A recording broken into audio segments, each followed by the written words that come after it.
l'invité de la matinale. KTO Radio. Depuis dimanche dernier, le corps de Saint François est exposé à la basilique Saint-François d'Assise pour un mois à l'occasion des 800 ans de sa mort que l'on célèbre en 2026. Saint François d'Assise, surnommé le Poverello d'Assise, le pauvre d'Assise, a sa vie dédiée, sa vie aux pauvres, aux exclus, aux mal-aimés. On va voir ce matin en quoi sa pensée a considérablement inspiré le discours de l'Église et continue à le faire encore aujourd'hui. Et pour en parler, on reçoit le provincial des frères mineurs de France et de Belgique, frère Frédéric-Marie Leméoté. Bonjour. Bonjour. Merci beaucoup d'être venu, d'avoir pris ce temps pour être présent en studio, dans les studios de KTO Radio. Tout d'abord, sur cette exposition du corps de Saint François, est-ce que vous pourriez nous dire, selon vous, pour vous, quel est le sens de prier auprès de son corps ? Le sens, c'est toujours de se rapprocher d'une forme d'expérience, d'une forme de rencontre avec Saint François. Alors, personnellement, je ne suis pas un très grand fan des reliques, mais il faut dire aussi que c'est un événement très rare. Je ne me souviens plus quand était la dernière fois qu'on a exposé les reliques, mais si ce n'est pas la première fois, c'est un événement très très rare. Et puis, voilà, au-delà des reliques, je dirais que toute la région d'Assise, elle transpire la spiritualité franciscaine. Il ne faut pas simplement aller voir les eaux de Saint-François, mais sentir le soleil, écouter l'eau des rivières, voir les cyprès de la région de Ombrie. C'est vraiment là, en Italie, qu'on comprend quelque chose de l'expérience franciscaine, de cette rencontre avec toute la création. Il a très vite été canonisé 18 mois seulement après avoir été rappelé à Dieu en 1226. Quelle influence a-t-il eu sur le visage de l'Église à l'époque ? Il me semble que Saint François arrive à un moment où l'Église approfondit la notion d'incarnation. Saint François est le premier stigmatisé de l'histoire. Il reçoit dans son corps les plaies du Christ, mais tout au long de sa vie, à partir de la rencontre avec les lépreux, qu'il soigne dans leur corps, jusqu'à la fin où, quand il meurt, les frères mettent son corps nu sur la terre nue. C'est tout cet approfondissement de l'Église. Le Seigneur n'est pas simplement le Christ tout-puissant au ciel, mais le souffrant sur la croix, et le souffrant sur la croix qui nous amène vers celles et ceux qui sont aujourd'hui souffrants dans leur corps. Je crois que c'est ça le basculement fondamental de Saint François. Je ne sais pas si, alors évidemment, Saint François a créé un mouvement, un ordre religieux, donc qui a eu une grande influence. Je pense qu'aujourd'hui, en particulier, on a la chance de redécouvrir des aspects oubliés de la spiritualité, de la théologie de Saint François, mais le cœur, pour moi, c'est vraiment cette incarnation, la contemplation du Christ souffrant. Et en quoi ces messages, cette théologie, est toujours aussi pertinente pour l'Église 800 ans après ? Justement parce qu'elle nous invite, et la première exhortation apostolique du pape Léon XIV nous le rappelle, c'est-à-dire c'est à travers la rencontre avec les plus pauvres, à travers la rencontre concrète avec nos frères et sœurs, sans parler tout de suite des plus pauvres, que nous vérifions la qualité de notre foi, comme dit saint Paul. C'est parce que nous sommes frères que nous pouvons être fils du Dieu très haut. Le Christ lui-même est le Verbe qui se fait frère, qui se fait l'un d'entre nous, qui se fait pas simplement comme nous au sens d'une chair, etc., mais qui tisse des relations avec l'humanité, avec chacun d'entre nous. Une année spéciale, Saint François, qui a été décrétée par le pape Léon XIV en 2026. Quel encouragement cela représente à votre famille franciscaine ? Alors pour nous, ça fait plusieurs années qu'on va de jubilé en jubilé. Il y a eu le jubilé de la rencontre avec le sultan, il y a eu le jubilé de la règle, il y a eu le jubilé l'année dernière du Cantique des créatures. C'est-à-dire on marque ces anniversaires de la fin de la vie de Saint François qui sont comme une forme d'éclosion de toute sa spiritualité, de toute sa vie. Je pense que marquer la mort de Saint François, c'est d'abord rendre grâce pour une fécondité. Voilà, on ne célèbre pas la mort de Saint François, on célèbre 800 ans de fécondité.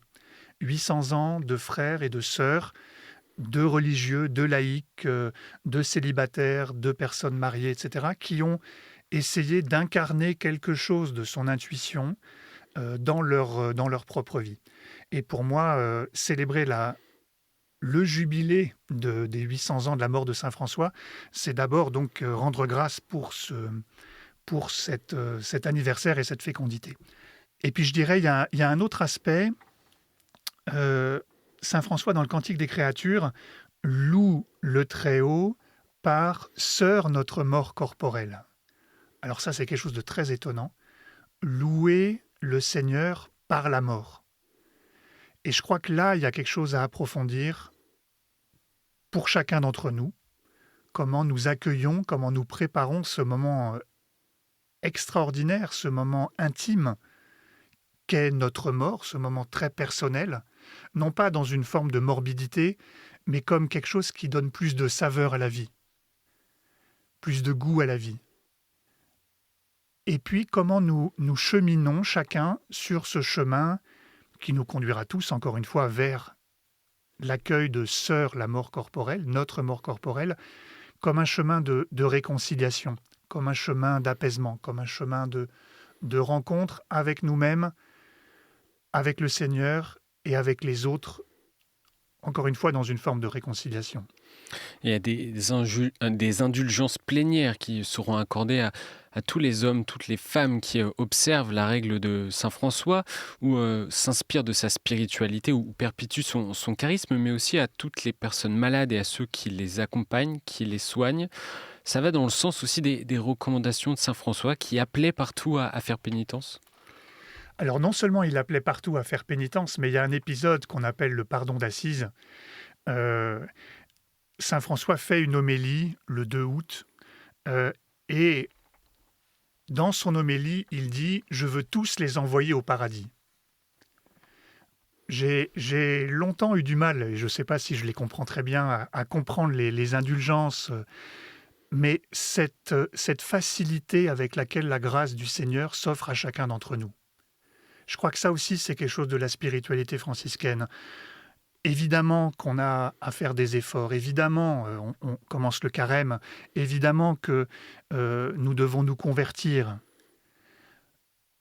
Mais nous devons d'abord recevoir la grâce du Seigneur qui est gratuite et qui est donnée gratuitement. Je crois qu'un des axes de la spiritualité franciscaine, c'est vraiment cette grâce qui nous précède.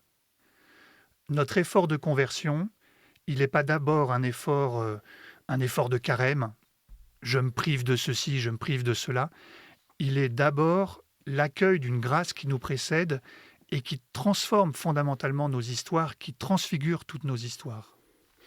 Vous avez beaucoup travaillé, frère Frédéric-Marie Leméauté, sur l'œuvre de Saint François pour les pauvres. Il est connu aussi pour le sens, l'attention à la nature, mais aussi aux pauvres, aux plus démunis. On peut citer votre livre « Révéler aux tout petits une théologie à l'écoute des plus pauvres » aux éditions du Cerf.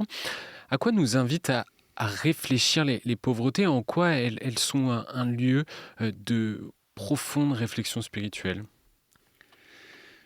Je crois que d'abord, elles sont un lieu de mise en échec, elles sont un lieu de mise à nu de toutes nos tentatives pour nous rapprocher des pauvres, de toutes nos théologies. Donc d'abord, un lieu de...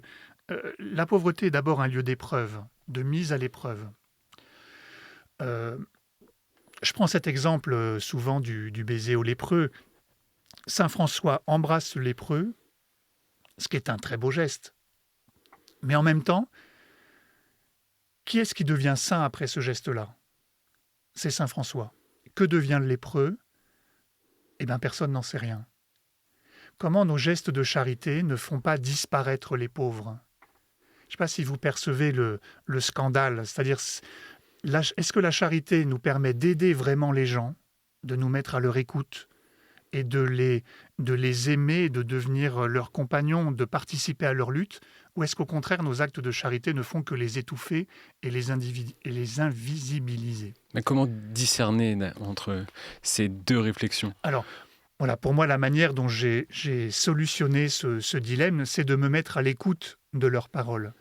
Essayer de comprendre à partir de leurs témoignages, de leur expérience de vie, de leur sagesse, de leur mystérieuse sagesse, comme dit le pape François, euh, qu'est-ce qui fait leur combat? Qu'est-ce qui fait leur lutte? Qu'est-ce qui fait leur joie? Qu'est-ce qui fait leur peine? Qu'est-ce qui fait leur espérance? Voilà. Et nous mettre à l'écoute des pauvres, c'est rentrer dans un autre monde, c'est accepter de nous laisser dépouiller. Voilà, je vais vers les pauvres sans vouloir plaquer sur eux les solutions que j'aurais pour qu'ils vivent une meilleure vie, etc. Même s'il faut rentrer dans cette dimension politique. Mais d'abord commencer par une écoute sérieuse, une écoute approfondie, une écoute qui vient mettre en mouvement l'intériorité, y compris de notre relation avec le Christ. Et je voudrais qu'on termine, frère Frédéric, Marie le met au thé, sur le message que peut nous donner, avoir à comprendre Saint François dans ce monde aujourd'hui postmoderne, traversé par des conflits, traversé par l'individualisme et l'ignorance. Quel message il porte aujourd'hui pour ces 800 ans ? Vous l'avez dit en introduction, Saint François, il est connu pour être le poverello, le petit pauvre d'Assise. Il me semble qu'aujourd'hui, on est invité à creuser un petit peu plus cette pauvreté de Saint François, cette image d'Épinal, qui a quelque chose de vrai, mais qui reste une image d'Épinal. Et il me semble que quand on creuse à la fois les biographies, les écrits de Saint François, l'expérience de Saint François, ce qui est fondamental, c'est la non-domination. Saint François est l'homme par excellence qui n'est pas dominateur.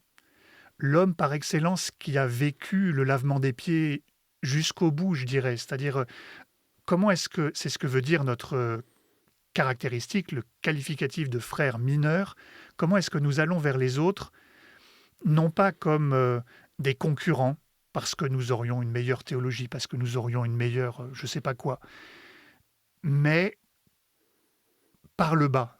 Comment est-ce que nous rejoignons les gens par le bas, sans domination ? Et je crois que ce sans domination, il a évidemment des échos dans le domaine écologique. Comment est-ce que nous vivons notre vie humaine en essayant sans domination par rapport aux autres vivants, par rapport aux ressources naturelles, par rapport à Sœur notre Mère la Terre, comme dit saint François dans le Cantique. Comment nous allons vers les plus pauvres, sans domination, sans volonté de les contrôler, sans volonté de les enfermer dans des schémas tout faits. Comment nous allons vers toute personne humaine, sans domination. Et comment, à partir de là, nous découvrons une autre façon, justement, d'être en relation. Une autre façon peut-être même une autre façon d'annoncer le Christ. Peut-être pas avec le fracas de l'évangélisation avec des grands tambours, mais par l'amitié, par la proximité. Voilà des pistes de réflexion profondes et intéressantes. Merci beaucoup, frère Frédéric Marie Le Méoté, d'être venu dans nos studios ce matin. Merci. Et bon carême. Merci, vous aussi.